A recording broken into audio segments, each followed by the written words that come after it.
Coming up next on the Wet Fly Swing podcast. There's this feeling like, oh, I got to shoot, because they're like encouraging you to do things too fast. So a lot of times people will throw the gun up to their face, generally point in the direction of the bird, and bang, bang, shoot 2 shells. And you were totally not on target. You rushed it. You made a bad gun mount, and the bird is now flying away, still plenty within range, and you're standing there with an empty gun. That was Nick Larson with a big reminder to relax on your next hunting trip. We're heading out bird hunting today on the swing. Welcome to the Wet Fly Swing Fly Fishing Show, where you discover tips, tricks, and tools from the leading names in fly fishing today. Hey, how you doing today? Thanks for stopping by the show. If you have a topic in any part of the outdoor space and you'd like to hear, you can send me an email, dave@wetflyswing.com. As always, we love digging into the fly fishing topics, but we always love mixing it up. So send me a message there or check in online on social media. Today's episode is sponsored by FishHound Expeditions, putting together remote Alaskan wilderness float trips for that big, humongous trip of a lifetime. This is not your lodge-style trip, but this is the Great Alaskan Wilderness Float Trip. Adam and the crew have it dialed in. You're going to get some great camping, some great fires, some great fishing. It's got it all. You can head over right now to wetflyswing.com/fishhound, FISHHOUND, to connect with the crew and Adam and put together that huge trip. Today's episode is also sponsored by Jackson Hole Fly Company, a new kind of online fly shop. They design and manufacture their own high-quality fly rods, reels, gear, and over 1,000 fly patterns. I've been enjoying my trout rod and reel from Jackson. This thing is clean and smooth, and I'm loving it. I'm going to be taking it out on that next trip and getting a little more action with the Jackson fly rod. You can get 25% off your next fly rod at jhflyco.com/swing right now. That's jhflyco.com/swing. Nick Larson takes us into Upland Bird Hunting 101 today. We discover how to hunt birds even if you don't have a dog, the best shotgun to get started with, and why it's not all about the 12 gauge. Nick gets into that a little bit today. We get into the guns and talk a little bit about what you need to get started. Time to get fired up to swing up for some birds. So without further ado, here we go. Nick Larson from birdshotpodcast.com. How's it going, Nick? It's going great today, Dave. Thanks for having me here. It's a pleasure to join you on an episode of your podcast.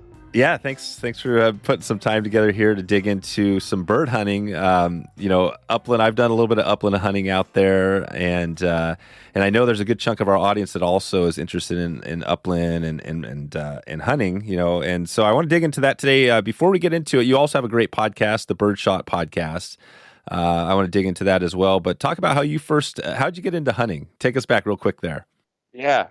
It's I used to kind of say on my podcast, I had the easy way into hunting, which anybody familiar with hunting and some of the conversations around it will know.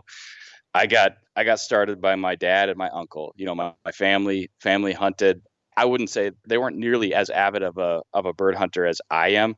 My dad grew up in North Dakota and did a little wingshooting and bird hunting, but it was pretty humble, I think, as far as he was concerned. And anyways, he gave me the opportunity to go grouse hunting when I was like 10 years old. And I have vivid memories of that first day, and went out with my dad and uncle and cousins. And I can remember the first grouse I saw, and like there was just something about that bird that I don't know what it did to me, but it started me on this lifelong path, or obsession, I guess would be the appropriate way to put it, with grouse, and that has kind of blossomed into the whole world. I became fascinated with upland hunting and bird dogs, and took me a while to get my first bird dog. And we don't necessarily have to go into that whole tale, but today I'm upland bird hunting is my number one passion. Obviously, I've got a podcast that focuses on it, so I'm kind of thinking about it every day. And it all started with ruffed grouse hunting here in northern Minnesota.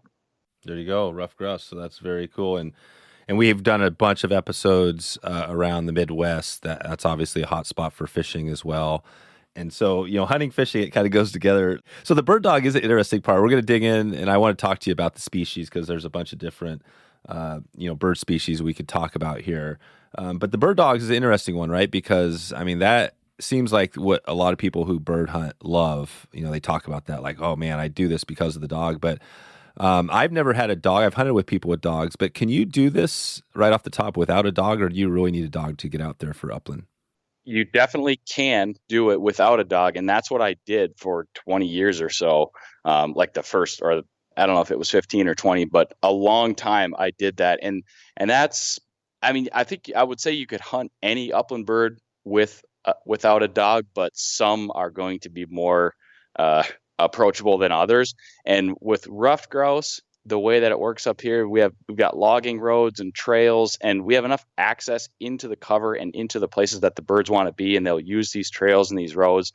And you can use a lot of that to your advantage, which is what I would did. So you can walk real slow along a 2-track or a forest road, and you can get into grouse, and that's really what the way I did it.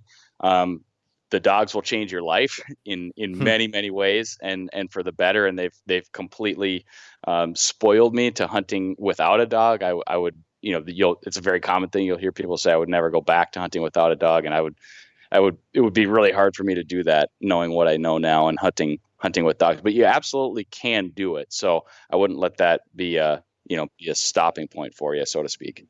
Yeah, you can do it. Okay. And you said which state are you in now? I'm in Minnesota, northern Minnesota. I live in Duluth, Minnesota, right on the tip of Lake Superior. And I got to say, yesterday we have a cabin in Wisconsin. We went down there yesterday, and I listened to your episode his name is Terry. He was from Ontario. Yeah, Terry Kluke. Yeah. And that I really enjoyed it. Nice. Some of my best fishing memories and experiences are from Ontario. We used to go up there and fish walleyes, and it's hunting and fishing are nearly synonymous growing up in this part of the world. And I grew up an outdoorsman. I do a lot less fishing now, and I've whittled away some of my hobbies with 2 young boys at home, and yep. I'm kind of all in on the bird dogs and bird hunting, but I have a special place in my heart for fishing, and I like to think that it will take up a bigger piece of my life at some point. That's right. That's kind of what I think. I'm the opposite of you, because I love it all, and I really nailed down, niche down into fly fishing because it was probably my biggest passion. But now I'm kind of slowly, kind of expanding a little bit, right, as we go. And this is one that actually, just like you said, when my first or second kid was born, I was just like, man, there's not enough time. So bird hunting was one of those things I kind of let slide, but I'm hopeful that, I can get back into it and Minnesota. So this is good. And well, let's take it to that. Let's just think there, because you mentioned the grouse, and we have grouse. I'm not sure where they are around the country, but I know grouse are kind of spread out. Yeah. If we talk about grouse, maybe we can just start there, because there's a bunch of different species. But, in Minnesota, is that the one species, or are there a bunch of bird species that people are out going for? Yeah, we've got a few. Grouse is maybe the most common one thought of. If not grouse, it probably would be pheasant, because as your guest Terry mentioned on that episode, Minnesota is in this interesting place where we're kind of on the break between the prairies of the plains and the northern forest. And as you go up into northeast Minnesota, you get into boreal forest, and there's a lot of forest to the east as you go into Wisconsin and Michigan. So we're unique in that way, where we've got a multitude of species. We have sharp-tailed grouse, we have ruffed grouse, which again, the most common and most prevalent. That's what a lot of people are doing. Pheasants would be in the southern portion of Minnesota, in that prairie country. And you've got woodcock, which is a migratory upland bird that we have lots of those. And grouse and woodcock are they're in many areas of the country, they're a mixed bag hunt. So you're going out into grouse and woodcock cover. Your dog goes on point, you don't know what's going to get up, a grouse or a woodcock. There's some, variability to that, but for the most part, grouse and woodcock tend to be a mixed bag hunt in a lot of areas. And then we've got some prairie chickens. We don't have very many of those. That's a very small lottery hunt. We have spruced grouse, which is another less common species of grouse. You find them more and more as you get further north into the boreal forest. I'm sure there's a bunch of them up by Terry up there in Ontario. We have some of those kind of get mixed in, like in your daily bag limit with ruffed grouse. So you could go out and hunt ruffed grouse, woodcock, and spruce grouse. And in some areas, you could probably mix in a sharp-tailed grouse if you get far enough west. But we've got some variety here in Minnesota to answer your question. That's great. That's awesome. Okay, so well, let's start there just with, let's start with grouse just as we go down this road here. So and we could just take it to Minnesota or, wherever grouse are at, but if somebody's here, like maybe like me, they're wanting to, maybe they've done a little bit, but they want to kind of get back started. What do you recommend for somebody who's new to it? Is there a resource where you can kind of go dig into it? Where's the starting point? Yeah, I really think there's still a lot of value in, as a square one starting point, to Google that species with the state, so I would Google ruffed grouse, Minnesota, and hopefully end up on the Department of Natural Resources or whoever's doing your licensing and regulations and stuff. That's really, I would start there. If you're relatively uneducated on anything, you want to obviously make sure you're going about it the right way. You got your licenses and paying attention to seasons and bag limits and that kind of, it's obvious stuff to folks listening to this kind of a podcast, but the states are still good at providing resources. And in Minnesota in particular, we've got what are called Ruffed Grouse Management Areas, I believe. And that's various pieces of publicly accessible property around the state that are managed for ruffed grouse. And these will get brought up a lot of times when it comes to talking to folks getting started. They do get attention. They're listed, they're very specific that they're ruffed grouse habitat, so they will get hunting pressure. But in my experience, I've hunted a lot of them over the years, and they are a great starting point for somebody that doesn't exactly know what they're looking for to go out, check out this property. They're usually going to be walk-in only, so you're not going to have ATVs and stuff, which can be a concern. You're going to have walk-in only access. They'll have trails, they'll have maps. A little bit more of a curated experience, right? For somebody who's just getting their feet under them. You go out there, and the thing you want to do the most when you're out there is observe. Use the power of observation to look at the trees, look at the habitat, look at the cover. What are you seeing?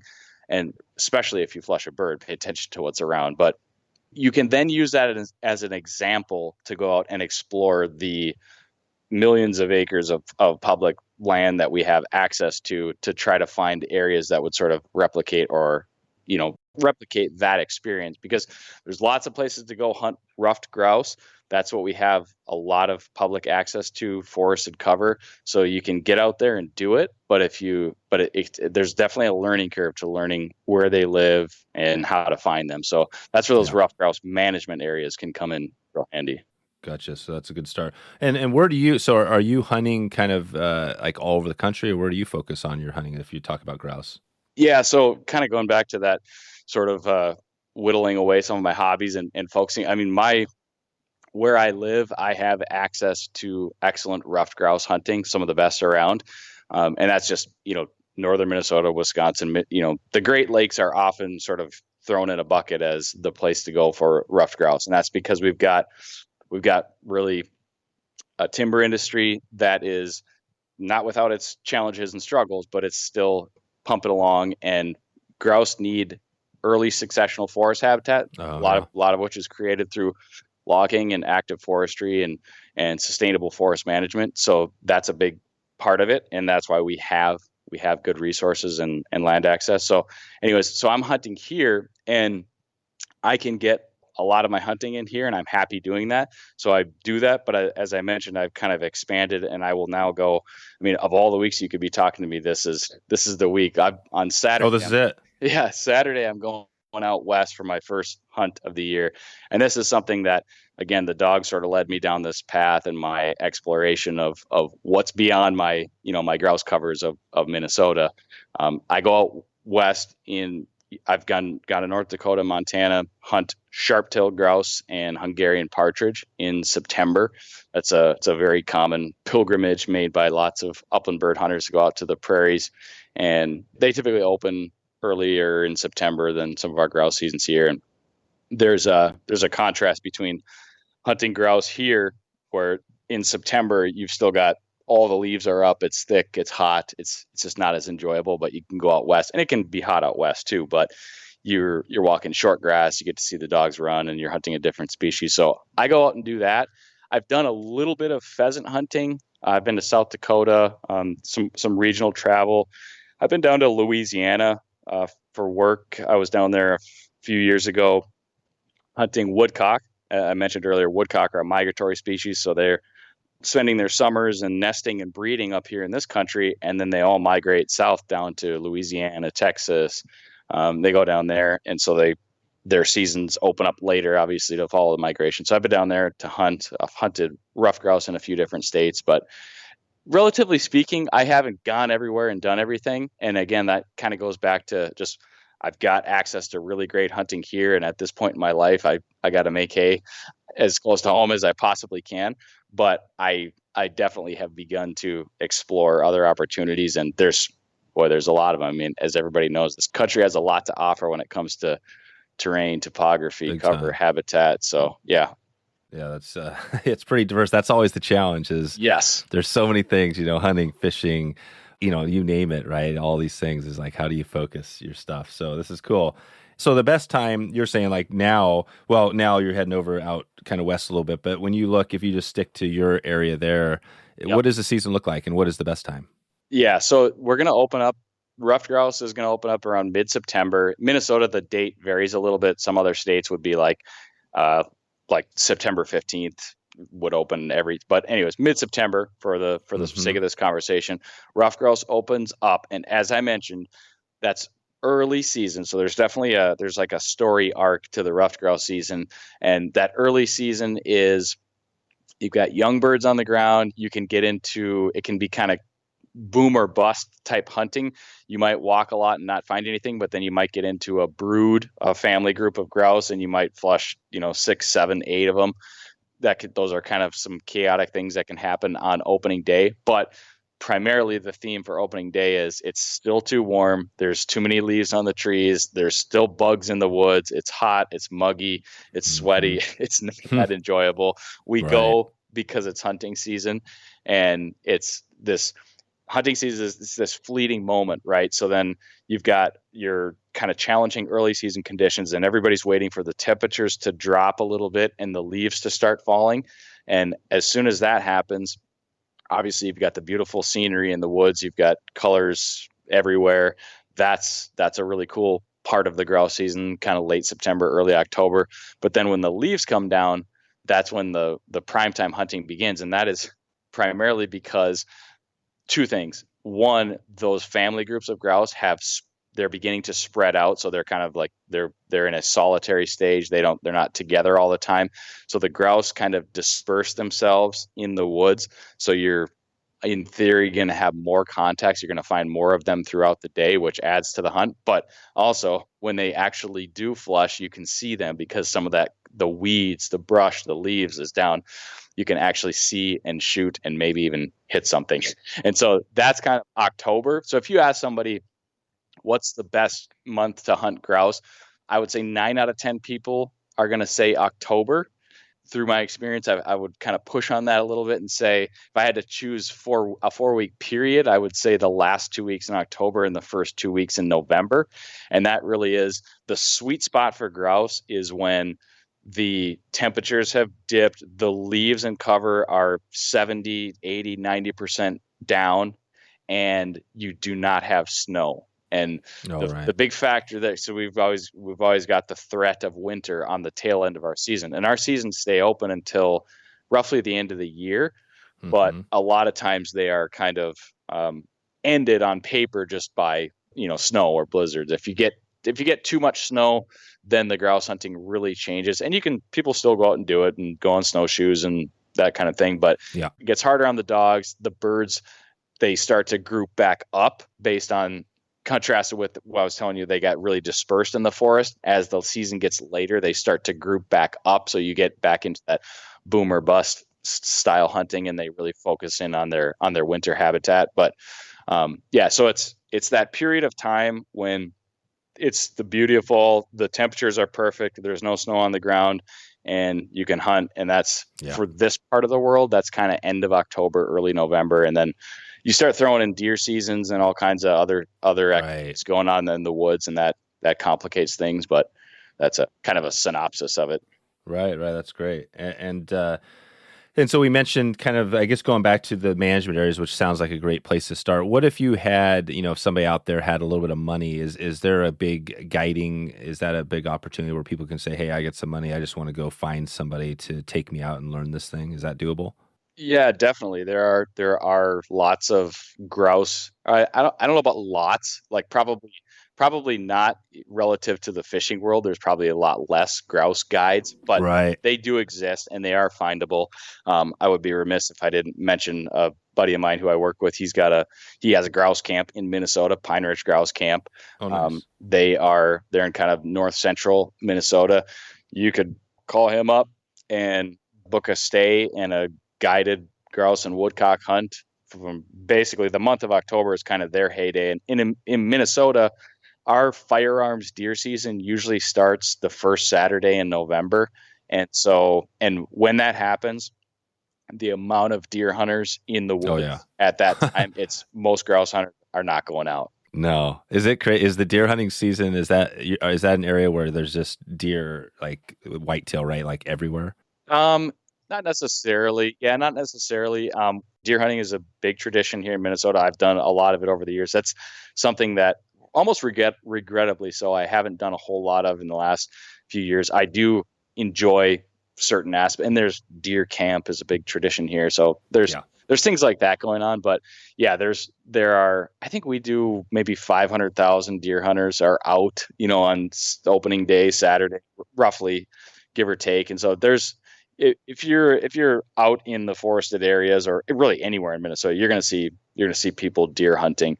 So it's just people are very reluctant to, and rightfully so, to take their dogs out running around. And to some extent, it's like, let the deer hunters have the woods for a little bit of time, right? Like we don't need to be out there messing around. So what I start doing at that time is Wisconsin's deer season is a little bit different, so I can hop over there and hunt in Wisconsin. And some people take in Michigan, their grouse season or their deer season starts November 15th. You cannot grouse hunt for the second 15 days in November. It's closed down. So I know a lot of Michigan friends, that window will they'll just go take a trip to South Dakota or go somewhere else and do something else if they're not deer hunting, kind of thing. Okay.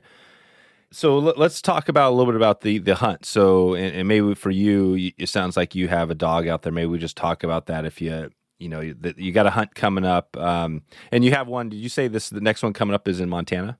I'll be in North Dakota this year. Yep. Yeah, North Dakota. Very similar, but yeah, similar. And is that going to be for grouse?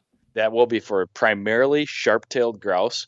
So they're the cousin of the ruffed grouse, but they live on the prairies. They're a kind of a mixed habitat species. We actually have some in Minnesota and Wisconsin too. The populations are a lot less than they were historically due to some habitat things going on, but they're a bird that thrives in open spaces with some woody vegetation and shrubby stuff. But anyways, North Dakota, Montana, lots of other states are targets for sharp-tailed grouse. So I'll be going out there and chasing those. And then the other bonus bird that we could get into would be Hungarian partridge. Oh, nice.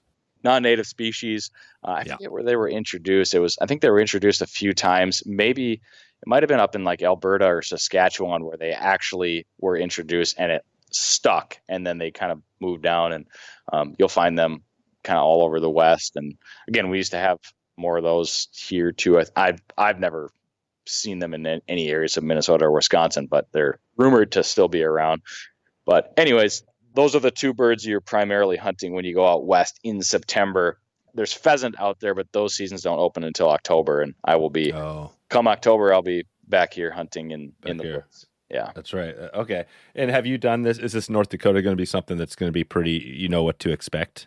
Yes, I think this will be my 5th year going out there. My first trip was in 2018, and I've now made it an annual trip. Again, kind of going back to some of those things I talked about, where it's a really awesome way to kick off the season, because it's kind of I was saying, the prime time ruffed grouse hunting here is kind of late October, early November. Well, September is kind of prime time hunting for sharp-tailed grouse and pointing dogs, because they're in family groups similar to what I was talking about with, or they can be, not a rule, but they can be. And so the dogs can find them, and they tend to, you'll hear people say they'll cooperate for the bird dogs. The dog will go on point.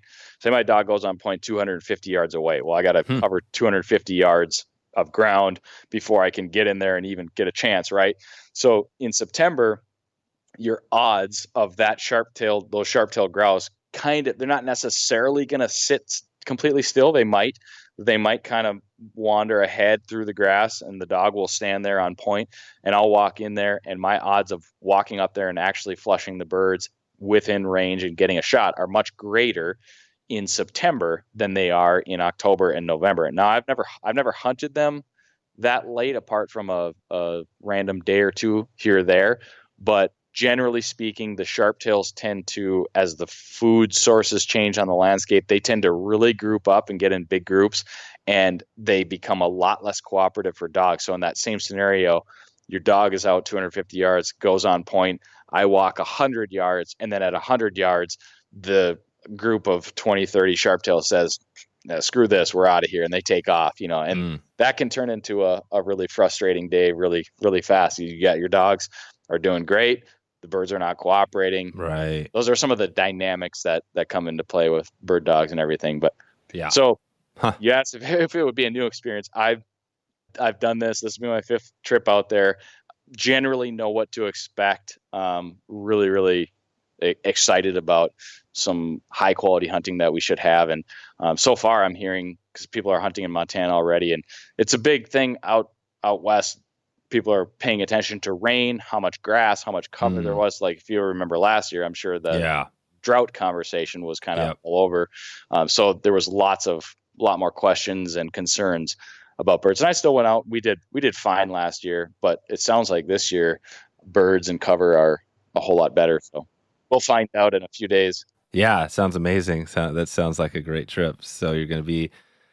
So when you get out there, and let's just take it like into that day. Yeah. And it sounds like you're going to be in a couple days. You're going to be hunting. What is that first day? What does that look like when you get out? Are you getting out early? What does the hunting day look like? Yeah. So September hunting on the prairie. Generally, the story of the day is you're going to want to get out there. It's temperature dependent. It can be quite warm out there. You can get in the 70s. You could have 80s. Right now, they're dealing with, in Montana, it was like 100 degrees 2 days ago. And so that very quickly turns into not fun to a serious concern, because you can have these dogs will overheat, and people can lose dogs in the field by, they can be running along just fine, and the next minute they're on the ground because they've got too much prey drive to, they're not going to put the brakes on themselves. Right. So that's always a concern early season. So generally you're trying to get out in the morning and hunt before it gets too warm. And you're trying to take advantage of those cool hours in the morning. And a lot of times, say the high is going to be 70 degrees, you're going to have, you're probably in the low, if ideally dips down into the 40s that night, you're going to have a good hunt that morning.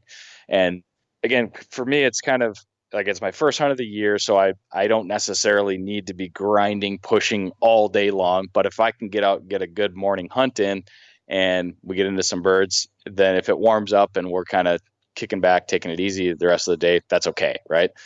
But so that's kind of the approach. But when we get out there, we've got a travel day. We've done it differently. Sometimes we cruise out there and try to hunt in the evening when it's cooling down. This year we're doing a little differently, where we're just gonna take a travel day out. We're kind of hunting a little bit newer area this year, so we're branching out and trying to explore, diversify. You want to have more areas, just no different than fishing. You got to have more areas in your back pocket, so that if an area is not doing well, the birds are down, it's getting more pressure, you want to be able to go to plan B, so to speak. So we're shifting our focus a little bit. We'll be hunting new areas, so we're going to try to get in there and do some driving around the day before. So we'll do a little scouting. So you're driving around, and this is a learned thing, but it's not the most difficult thing in the world once you figure out the kind of grass that sharptails like to be in. You can reasonably drive around and identify pieces. And so you're kind of driving around, you're filtering okay, what can I hunt? What can I not hunt? So you've got posted land that you can't hunt.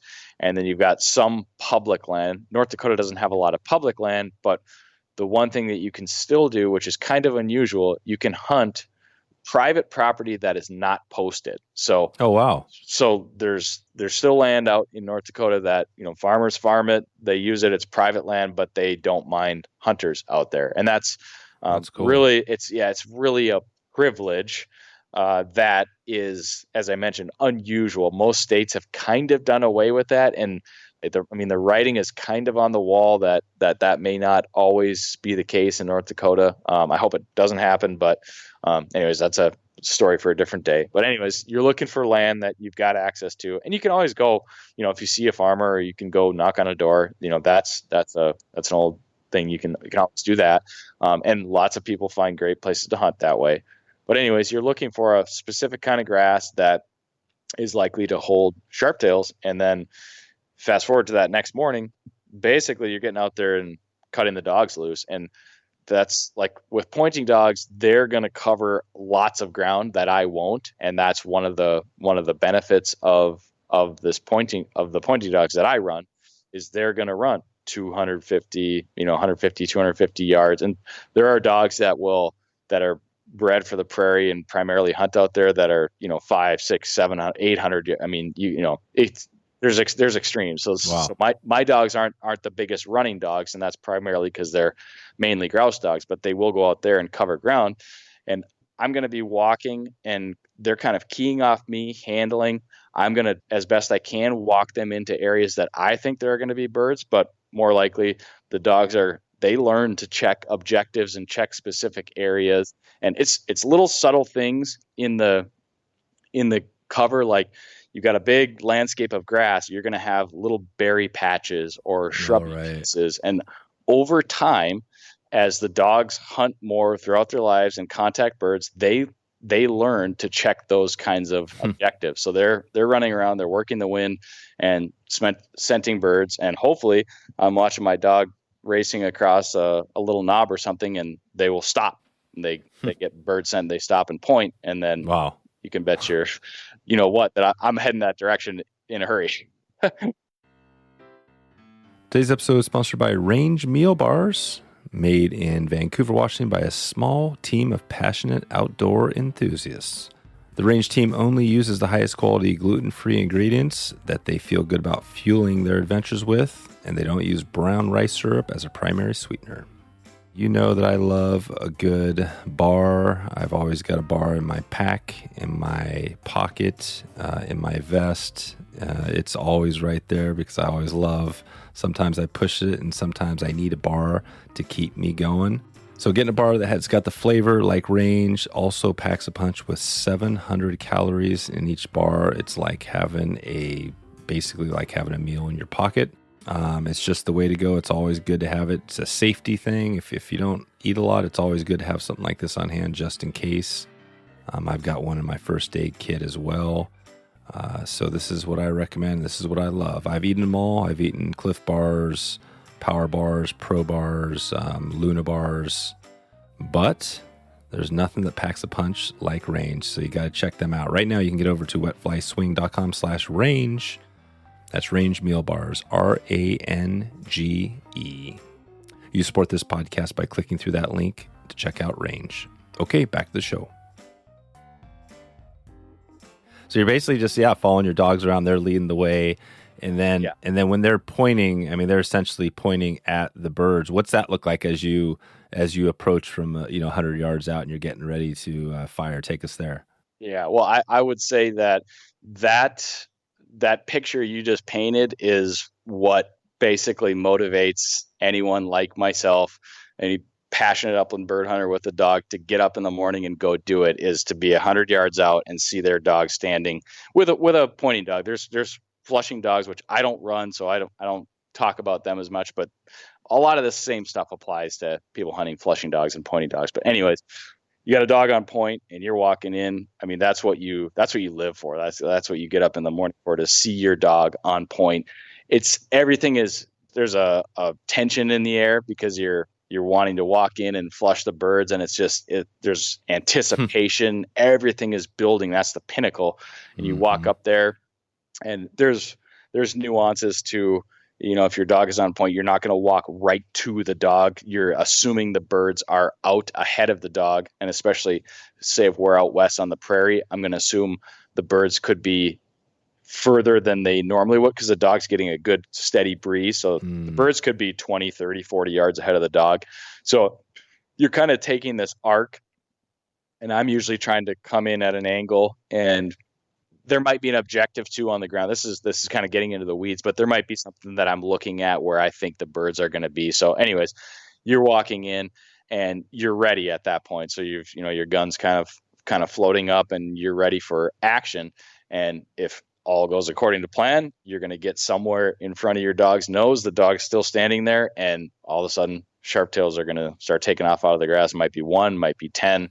You never know. That's kind of the exciting part. Wow. Sharptails. And a lot of times one will flush. And if this is a good tip for anybody going on the first sharptail hunt, if say your dog is on point, you're walking in and a bird flushes, your immediate reaction will probably be like, oh shoot, you let your guard down.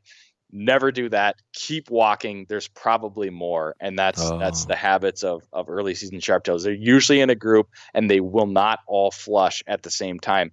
Unlike some other birds, like covey birds, say bobwhite quail or huns. I think generally speaking, I haven't hunted those birds as much, but generally they're all taking off at the same time, no matter what. But sharptails will kind of popcorn flush, people like to say. So yeah, if one goes, just keep walking towards that area. You'll probably get a chance for another one. So wow, that's great. So so you go out and they're popping out, and then when they, as you kind of wait, and eventually they start popping out. What's that look like on the shot? How are these birds flying out, away, down? What are they doing? Yeah. I would say sharptails, because they're not flying through trees, they're not necessarily likely to fly. They're not going to fly straight up in the air. So they're generally getting up. They'll come you'll be looking at a sea of grass, and a lot of times the grass isn't that tall because they're not in really tall grass. They're in picture ankle to mid calf height grass. And so you'll be looking at the ground and be like, where's the bird? How could a bird even be here? But they'll come out of places, you'll never see them there. They're so tucked down to the ground. Anyways, they'll come out, and they generally they're probably flying away from you, but they'll do things like they'll grab the wind out there, because wind is unlike hunting in the woods. You've generally got some kind of a wind out in the prairie. So they might pop up and grab the wind and get whipped off around behind you or something, but they've got a place in mind where they're going to go. They're escaping predators 24/7, 365 days a year. So you coming up with your dog and your gun, you're no better than a fox or avian predators really are the main thing they're getting away from. So yeah, they're going to flush out. And again, going back to what I talked about, September kind of being prime time, you're probably going to get pretty close before the birds flush. And this is what is leading into the great hunting opportunity that September sharptails can be. I'm probably going to walk in and I might flush a bird, it might be 10 yards away when it actually gets up off the ground. And a bird that gets up at 10 yards that I have really no obstruction, that's a relatively easy shot in now. Don't mistake this for me saying we never miss or anything like that, but it's you're not shooting through trees like you are in the woods. You've got time, you're close to the bird, it's in range. So at that point the bird gets up, and there's lots of things going on where I've got to know where my dog is. I've got to know where my hunting partners is. Shooting at birds on the wing happens fast. And so there's lots of safety concerns that you inherently kind of get a sixth sense about, but it's never something to be taken for granted, obviously. No. So you're making all these really quick computations of, bird's going in a safe direction. And you're not consciously thinking about this, but just to say it out loud here on the podcast, you're deciding, safe shot, in range, dog's behind me, boom, I've got the shot, and you shoot. And if the bird comes down, the cycle is complete, and you're a happy guy at that. Yeah, that would be a happy moment. And so what is I was thinking about this earlier, so wing shooting versus upland. What's the difference there? What is wing shooting? I would say that wing shooting is a term that could include waterfowl hunting. Oh, okay. So wing shooting is and this isn't like set in stone or anything, but my perspective and really answering your question, I think wing shooting is a term that I use it a lot to talk about upland hunting. You mean upland hunting, but it can sometimes be used as a broader term to include waterfowl hunting or shooting, Gotcha. or dove hunting, which people are out doing that on September 1st. Whereas upland hunting generally refers to these upland game birds, which are your grouse, quail species, and those are in pheasants and Hungarian partridge, that kind of thing. Upland is the most specific of the terms. Oh yeah, that's the most specific. Nice and good. So and today we're not going to dig into obviously the duck hunting and even a lot of these species. One question I do have is, so we're talking about some specifics on grouse. Does a lot of this stuff kind of apply to like the other species, quail, chucker, things like that? Would it be similar to this? Obviously, depending on your habitat. Yeah, chucker's a good mention. Yes, and the biggest thing that's going to change is really the habitat. The region, the locale, the habitat, the cover, where you find them.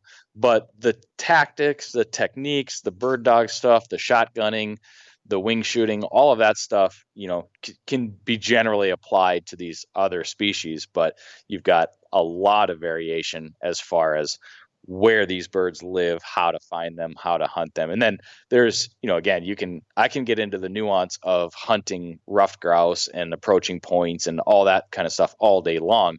But you start asking me about bobwhite quail, and I'm going to be talking in very general terms, because until you have boots on the ground and have a lot of experience with a bird, there's a lot to learn about each of these individual species. No different than a fish, right? Yeah, exactly. Same thing.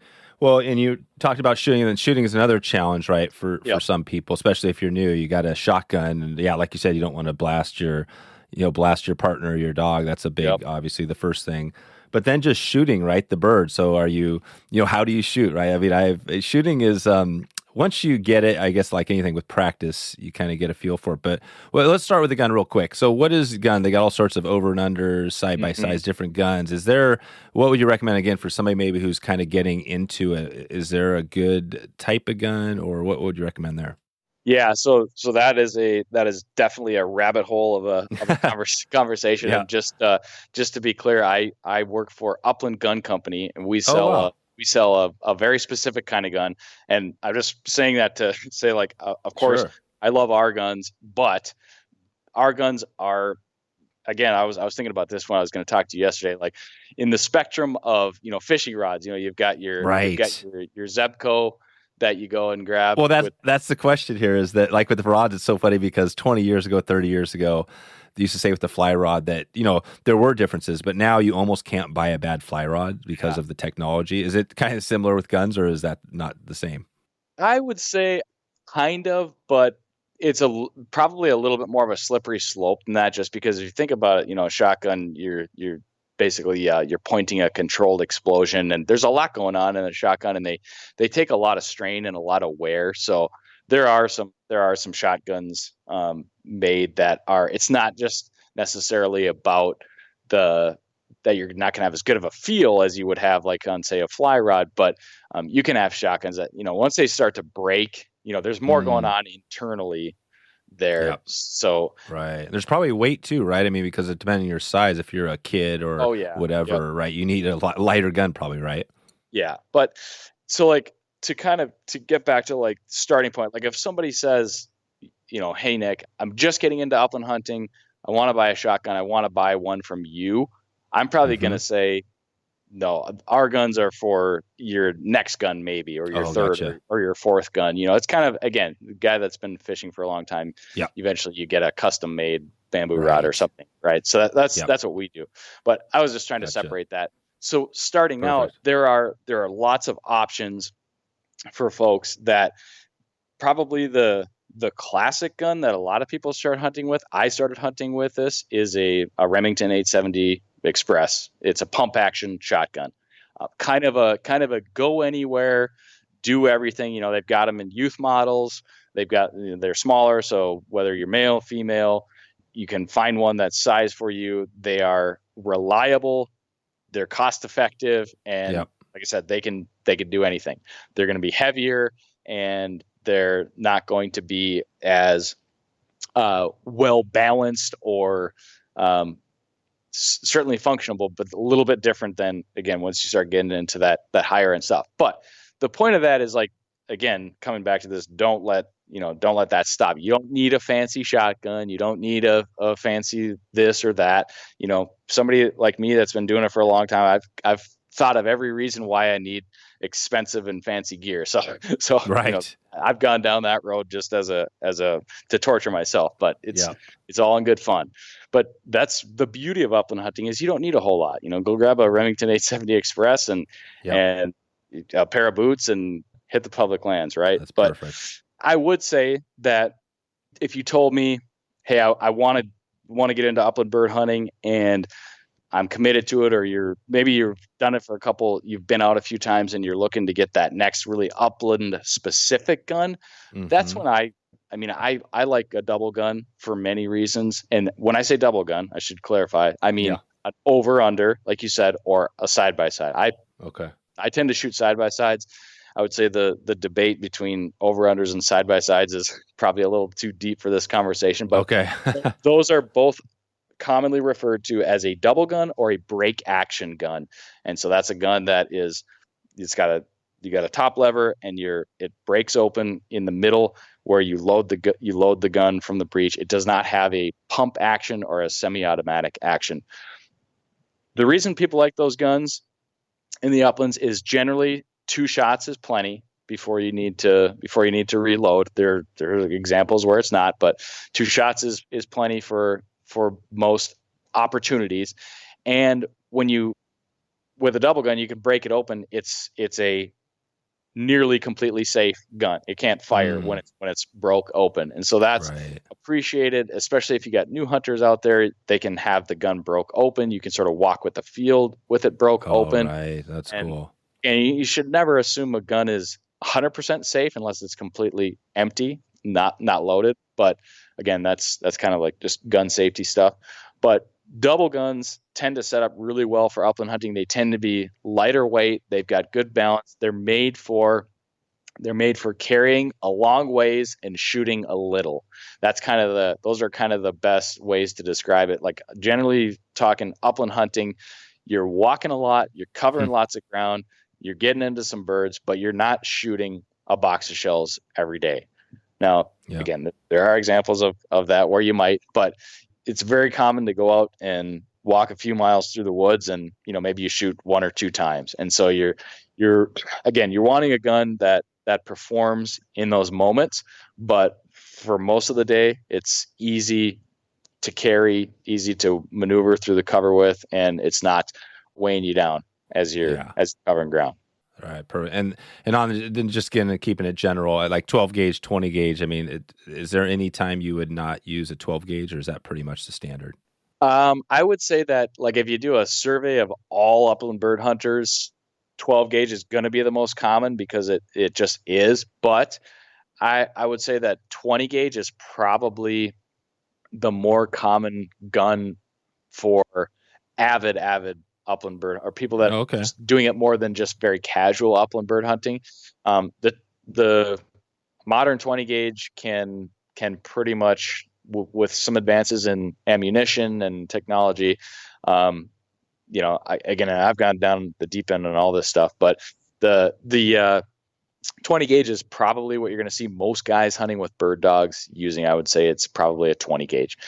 And really there's lots of, much as I assume the same happens in the world of fishing, there are lots of trends and stuff that sort of come and go. And I would say that sub gauges, and when I say sub gauges, I mean anything less than a 12. So 16, 20, 28. Those are those are the main ones. There's a 410 that some folks will use, but sub gauges are really, really popular. So there's lots of people shooting 20 and 28 gauges right now, which is primarily what I shoot. Now I'm going a little bit differently. I'll be shooting a 12 gauge, which I haven't shot a whole lot of uplanding. It's generally it's more than you need, but you can do lots with ammunition to sort of scale up or down what you're shooting. So that's another common misconception is many people will assume, well, a 12 gauge is more powerful. Not necessarily.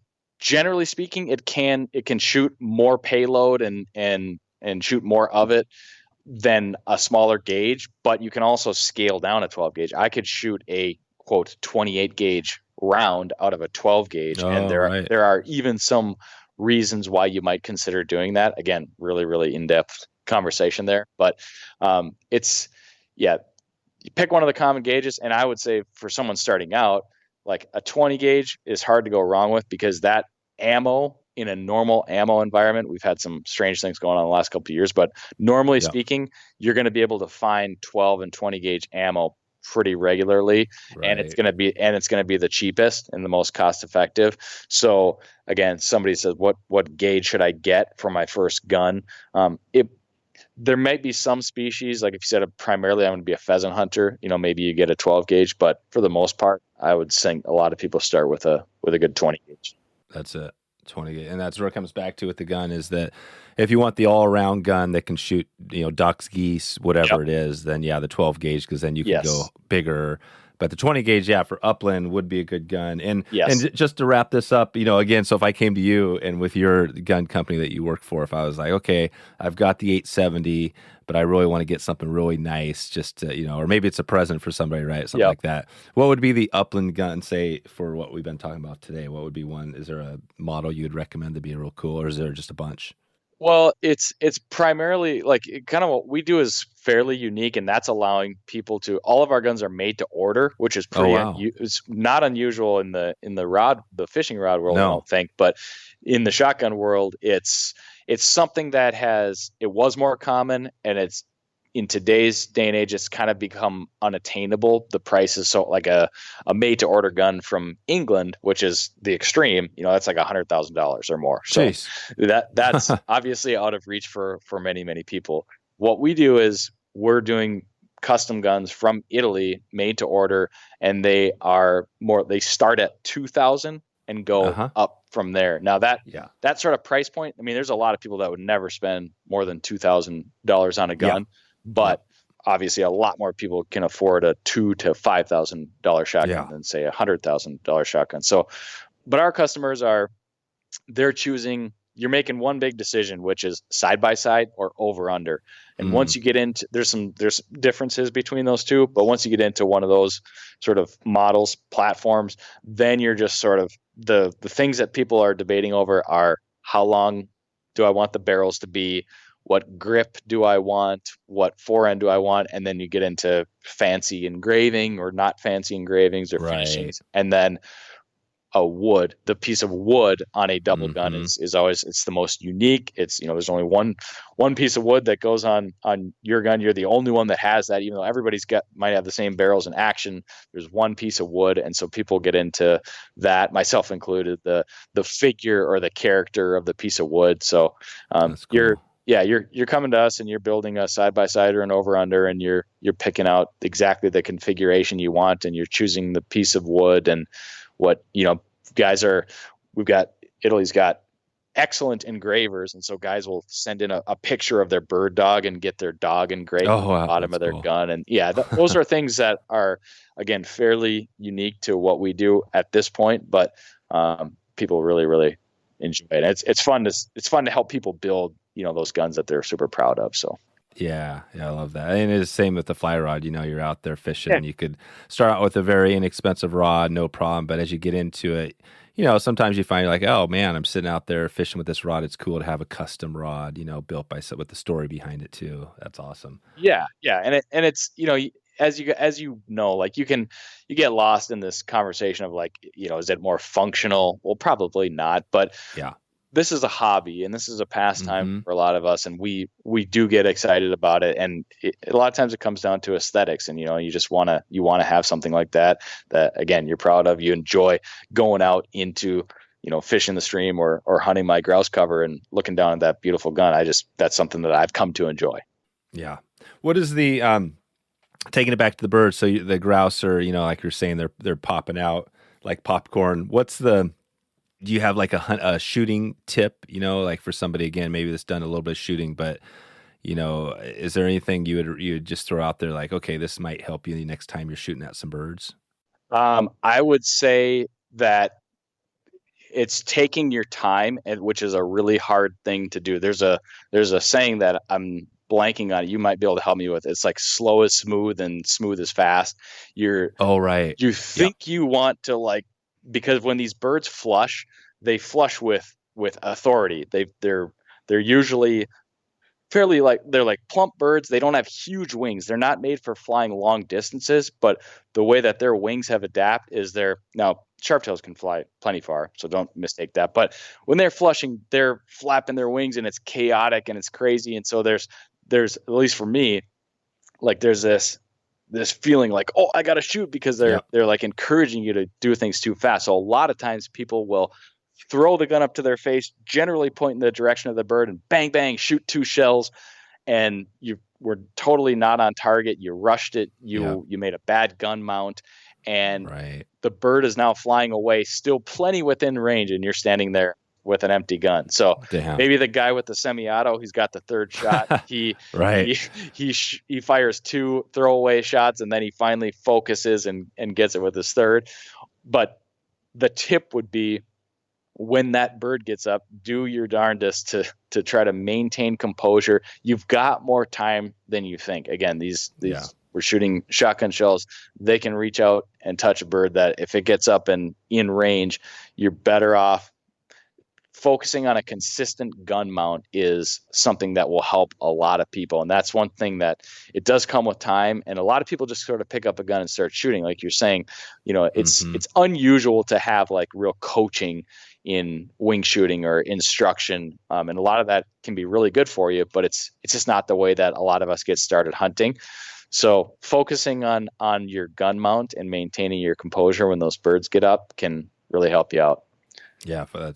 It's a great tip. It is. You're so excited. So, and how far out? So they flush and they're flying, and you're kind of maybe waiting to get things ready. How far out can you shoot?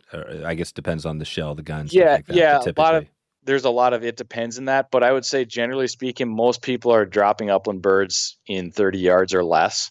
You can definitely shoot farther than that. I think probably pheasants are getting shot at 40 yards, especially as you get into later season. Just as a general rule of thumb, later season birds are spookier. They've been hunted. They're more wary. They're getting up farther. You're shooting longer distances. But I would say beyond 40 yards, you're getting into the birds are being killed that far. But that's a shot that A, a lot of people aren't taking, and B, you got to have the right setup to be consistently dropping birds at 40 yards. And it quickly turns into a etiquette conversation, right? Like, are you equipped enough and a skilled enough shooter to be taking cracks at birds out there, or should you let that bird fly and try to fly again, or go find another one, right? Right, exactly. Yeah, are there times when you're shooting, you're flushing birds, and I mean, I guess you're always probably getting a chance at a shot, but do sometimes you flush them and you don't take a shot? Does that happen very often? Yeah, definitely. A lot of times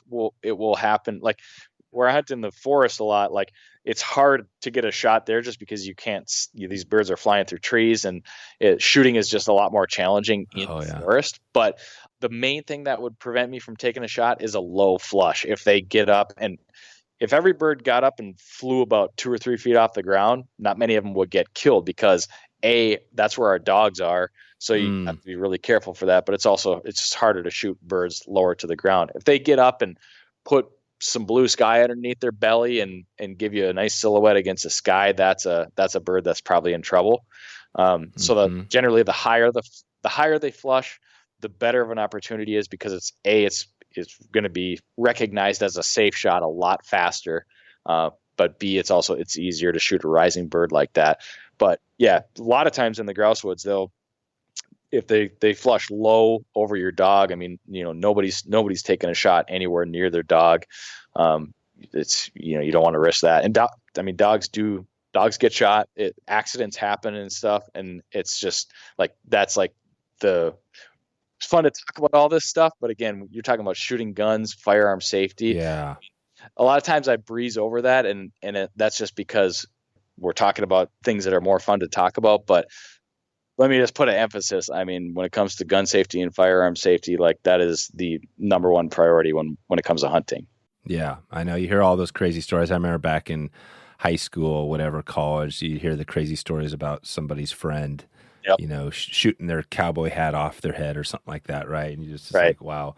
And I, and having a couple of kids now, I'm really thinking about this, like, okay, if I'm going to get them into hunting, I want to make sure they're safe. And I remember when I learned, I mean, I was hunting well before I could have a license. My dad, I had the gun, and I was, it wasn't legal back in the day, but it's kind of like driving a car too. I mean, I started driving a car, like before I had a license. So Yep. I think that helped a lot. But what would be nowadays for, say a kid, you're starting to get them, or anybody really, a kid or adult, what's the safety? Is there, the hunter safety courses? Is that where you get started? Yeah, hunter safety, you're going to go through that. And, I took a class when I was a kid, and they think they still do that. And I think that's a good experience for our kids. I know they have made it, like a lot of things, they've made it where you can go and take an online course. And I think that's really geared more towards adults. So you don't have to go to a class with a bunch of 10-year-olds and, to help adults Right. get into this Yeah. later in life. But anyways, yeah, I would do that. And then that's a good point. Something to mention here is, like, you're talking first hunt or getting a kid into it, there are some things you can do before going out on your first wild bird hunt that you might do to help you out. And when it comes to shotgun shooting safety, go out and shoot some clays. So sporting clays, if you haven't heard of that, think of the shotgun version of golf. You go to a court, it's a course, they have different stations set up, each one's a little bit differently. You go there and you're shooting clay targets.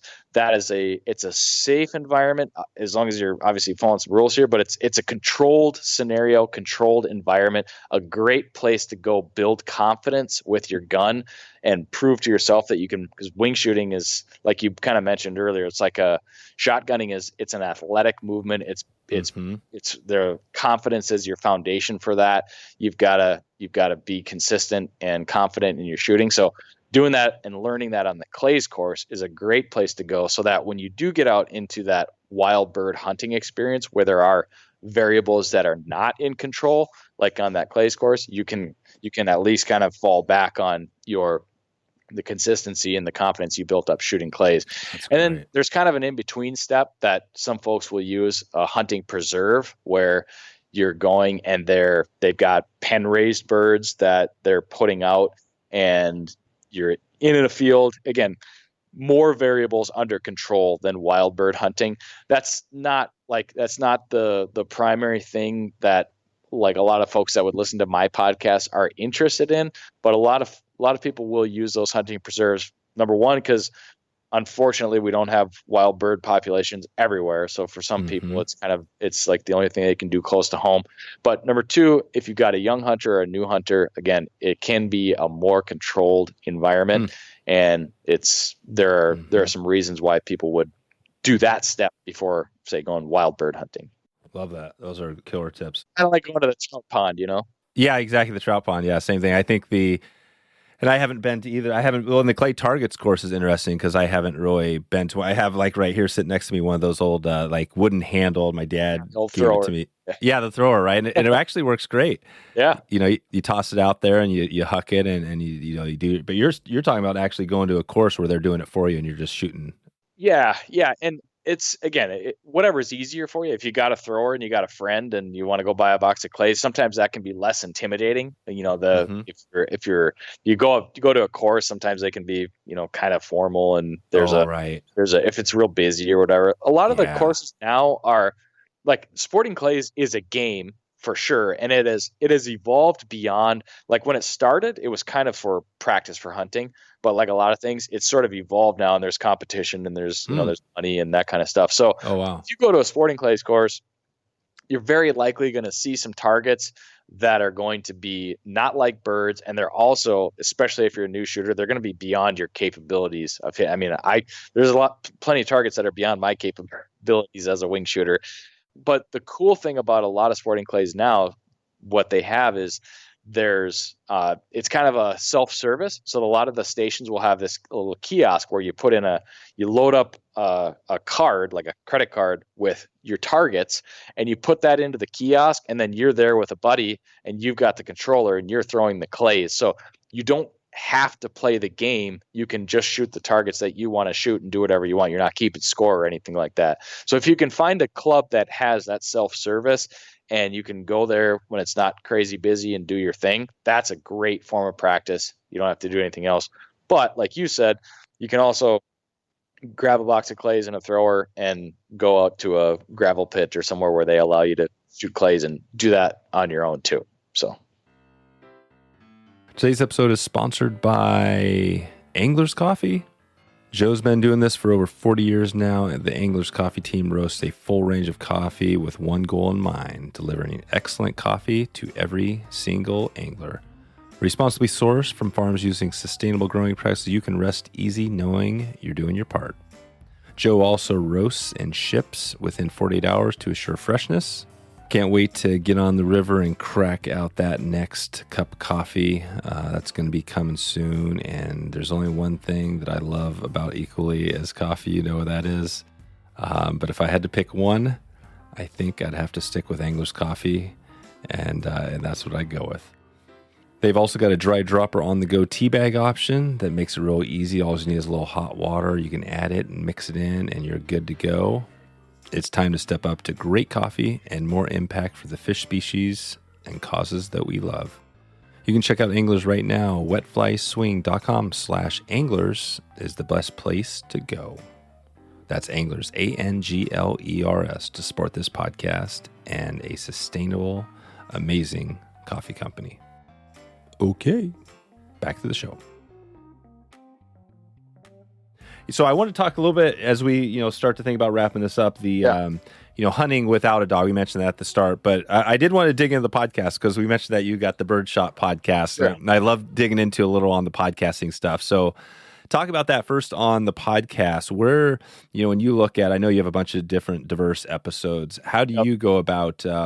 Let's start with the podcast first. How did you? Because it is a lot of work. How did you get into okay, I'm going to start a podcast? Where'd that come from? Yeah, that's a good question. I started it in 2017, and what month? September. Oh wow, that's so amazing because we started ours in December of 2017. Okay, yeah. So Perfect. Similar timeline there. Which man, it's like podcasts were definitely going at that time, but obviously now in the last 5 years since then, it's even crazier. But I know I was a podcast listener for a long time, going back to probably after I graduated college and got working in finance and had desk jobs and needed whether I needed it or not, I thought I needed something to fill my head while I was working. So I'm listening to podcasts, and the cool thing for me, and I think this was really kind of it was at the core of podcasts in the beginning, where they were so educational. It felt like there were podcasts on all these topics that outside of that, it was hard to find that kind of information. And again, I think the reason they've become so successful, there's just something different about listening to two people have a conversation about something versus, say, reading an article where you're getting one person's thoughts, or it's just different, right? Everybody knows, and anybody listening to this is obviously buying into the idea of podcasts. So anyways, I was a fan, and upland bird hunting was a part of my life, and I was trying to kind of make it a bigger part of my life, and just wondering what ways could I do that? And it kind of just sort of slowly in my mind, and there were no upland bird hunting podcasts. Back then. Yeah. There were none back then. Hardly any. If there That's was, crazy. I won't claim to have known everything, but there were very, very few, if any. And then in 2015, there was one that got started, Ron Bain, the Hunting Dog Podcast. Many people may have heard of that. He's kind of been, we would refer to him as the OG sort of in our space. And so he started up, and I was like, gosh, there's a hunting podcast. And I started thinking, I could do this, and this would be maybe a blend of, me wanting to continue my education in upland bird hunting, to learn, to talk to people, and a format that suited me. And it just, that kind of idea hung around. I don't act on things too quickly. So it just was sort of in the back of my mind. And eventually I had a friend that was sort of working in the upland hunting space, and he had a website, and he asked me if I would consider hosting a podcast for his website, which was kind of the kick that I needed. And so that was Project Upland. And when I started it in 2017, it was the Project Upland podcast. And it was that for about its first 4 years of existence. It wasn't until a year ago that I kind of transitioned my career, started working for the shotgun company that I mentioned, Upland Gun Company, that I needed to make sure that I could take my podcast with me. So at that point, the name changed to Birdshot Podcast. And now, today, I consider the working for Upland Gun Companies my day job, and the Birdshot Podcast is my side hustle or my moonlighting. There's a lot of synergy between the two, and it's really, really cool, the overlap that I have with the two of them. Yeah, that is cool. And was that transition when you kind of rebranded, was that pretty challenging to do, or how'd that look when you changed the name? It's definitely, somewhat challenging. Yeah, the last year has been, there were some things that I wasn't doing much of the advertising or sponsorship stuff on that side of things when it was the Project Upland podcast. So a little bit of a learning curve there, but really the show was, I've host, produce, publish it. I've kind of done everything from start to finish from day one. So it wasn't a huge transition, and the show didn't really change. It was just kind of a rebranding, sort of a facelift. But for the most part, listeners, kind of the same experience was maintained, and the whole back catalog is still there and everything. So it could have been a lot worse, but it wasn't too bad. Not too bad. And who's your who hosts your podcast? What company do you use? Megaphone. Oh, Megaphone. Yeah. Megaphone. Yep. I'm trying to think of the Megaphone. They're probably affiliated. I can't remember. They're owned by Spotify, I'm pretty sure. Yeah, that's Spotify. Yeah, that's right. And Spotify's been doing an amazing job. Apple Podcast still has a big chunk of listeners out there, but Spotify is number 2 now, and they're doing a lot of great stuff for podcasts. Especially helping new podcasters get into it, right? That's what's awesome. Yeah. The one thing I will say is I have, throughout my 5-year history in the show, I have changed hosting platforms like 3 or 4 times. Oh, wow. I would recommend not doing that. No, don't do that. It's a nightmare.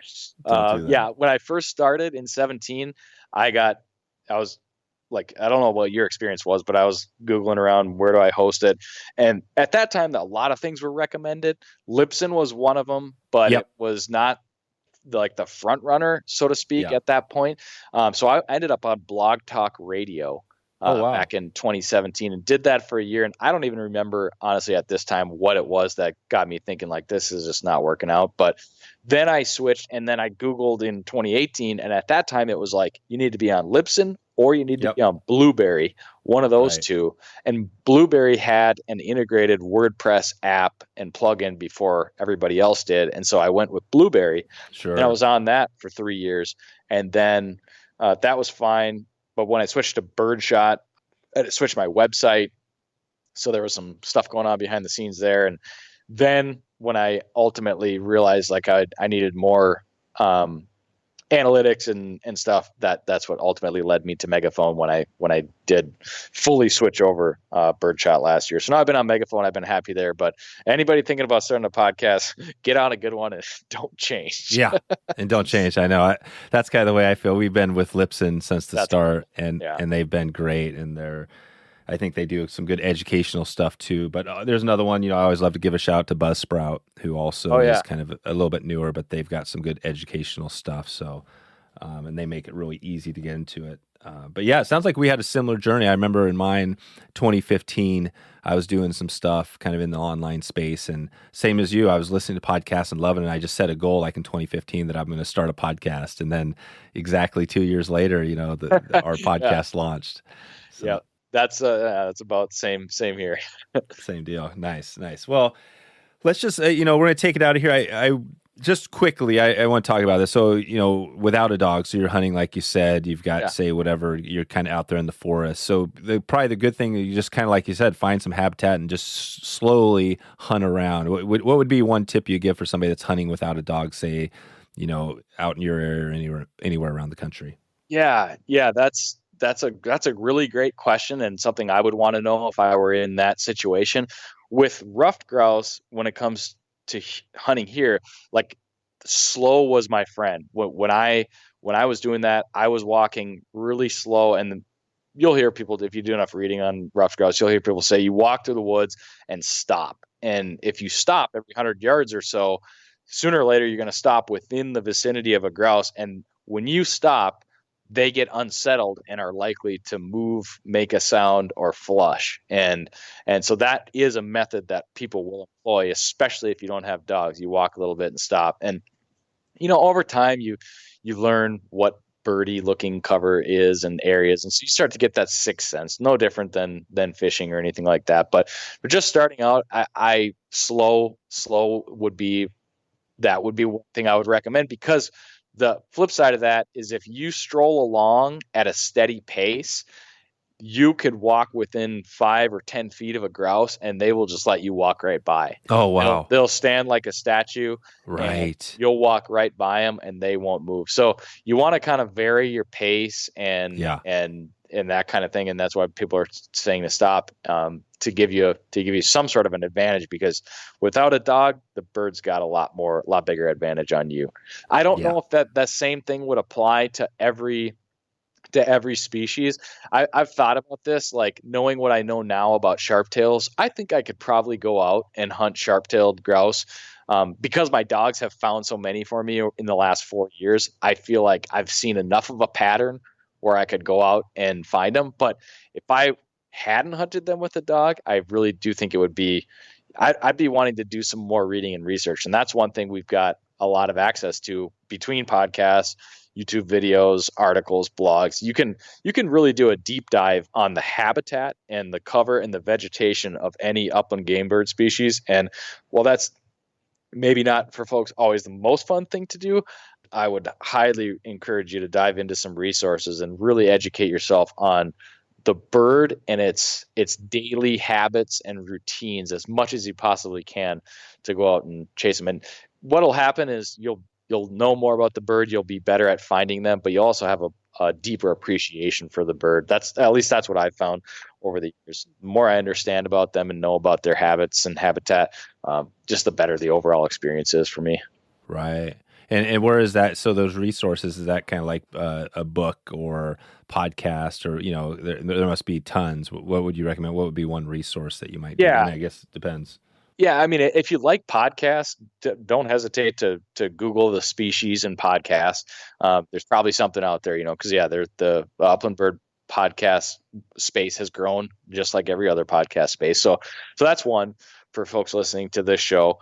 But I like books. There's lots of great books on upland. And again, these are old pastimes, right? Like people have been chasing these birds, and the science and technology around chasing game birds with dogs and double guns hasn't really changed a whole lot in the last 120 years. So what somebody was doing 100 years ago probably still applies. Evolution and habitat doesn't change these birds that fast. So don't be afraid to go out, and I've been doing it a lot this summer, going on Amazon and buying books on sharp-tailed grouse. And some species are covered more than others, but there are some great books out there that you can pick up for $3, $4, $5 that are going to tell you really everything you need to know before you go start getting some real world experience to synthesize that all with. But books are a great one. And then we're starting to see some YouTube channels, and I will say YouTube is great because what you can do is actually see the cover. That's the big one. It's even as much as I understand and know grouse cover, it can be hard to explain. So Google ruffed grouse hunting, on YouTube, go ruffed grouse hunting, sharp-tailed grouse hunting, and don't be afraid to throw the state in there that you're wanting to hunt in, because that habitat will change from state to state. That can give you a visual picture of the stuff that you're reading about and listening about. And so that kind of 3-pronged approach, somebody starting out today is in a much better position than somebody was, 20, 30 years ago. So yeah, YouTube is awesome. So there's something out there. Yeah. And I did also, this is another good resource, right? I'm not sure if you're still affiliated. Is OnX, is that something that you're connected with? Oh yeah. OnX Hunt. Yeah. So they sponsor my podcast. They're a partner on my show, so consider me biased, but I can honestly tell you, if I didn't have a relationship with OnX, I would not be caught without it. It has totally changed the game as far as being able to be as efficient as possible. We all have limited time to be in the outdoors, and the amount of knowledge crammed into that application as far as like land ownership and access, it's incredible. So yeah, I have OnX, we've got the OnX Elites, all 50 states, whatever. Mm-hmm. You decide, if it becomes here's the thing that makes it a no-brainer for upland bird hunters. In the past, what folks would typically have to buy is what's called a plat book, county plat book. Mm-hmm. I don't know if fishermen buy those things, but no, yeah, that's telling you the land ownership of all these properties, and you would have to go down to the county courthouse, or right. You can order it or whatever. But they're usually like $30 or $40 for one county plat book. Oh wow! And when OnX came along, and it took them a little while to get their feet under them and get all of the data, but it very quickly became, you're now paying $30 for the land ownership information of an entire state. That's crazy. That's the cost of one plat book that gets outdated, tomorrow. And OnX is, you pay one price for OnX and they continue to update it. Again, there's so much value crammed in there, but to know where you are, to know that you're hunting public land, and then you throw in all of the tracking and waypoints and stuff that you can do. They've got satellite imagery. Like I do a lot of satellite imagery. Look, you can identify cover that you wouldn't be able to see from the road. Lots of bird hunters use satellite imagery to find places to hunt. No different than any other, big game hunter or anything like that. But yeah, OnX could not recommend highly enough. Yeah. That is a big one. That one, I think when you find it, you dig in, you realize, this is amazing, and it's probably more accurate than some of the other stuff out there. Yeah, it makes it easy. And who is? I'm just curious, like OnX, who's behind OnX? The whole founder. Not that we're going to dig into that, but has that been out there for a while? I've never met the founder, but I've met a few people. One of them was he was like the 6th or 7th employee. It was really, really humble beginnings as far as I understand. They really were just, I think the person that found, I'm forgetting his name, but kind of just saw, the counties were starting to make this information available via a county website. And it started around land ownership. That was kind of the early problem that they were trying to solve, I believe, and don't quote me on this, and so this person said, I need to get this and bring it in one place for the hunter, and it came from a hunting place. Now there's, they got OnX off-road and they're expanding it. Yep. I know realtors that use OnX, like their platform is so diverse and has such a wide ranging, the sky is the limit for them, but it came from hunters, for hunters, by hunters, for hunters kind of thing.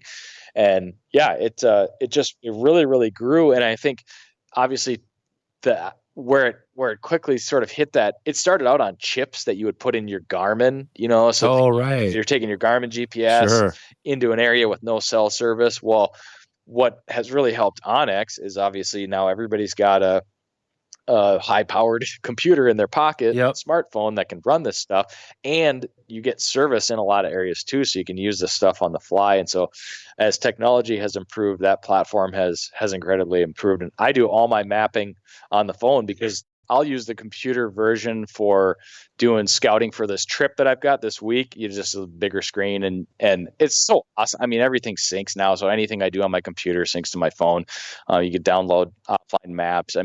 But the one thing I will say is like the confidence that you have to, especially in the forest, I go out to North Dakota, I park the truck, I walk a mile into the grass, I can turn around and still see my truck sitting there. Well, in the grouse woods, that's a different story. You've got to be, obviously have to be safe out there and know that you can get back to your truck. So the ability to mark your truck and see where you are in the cover, and open up that OnX phone and see where you are. You're not just looking at a map.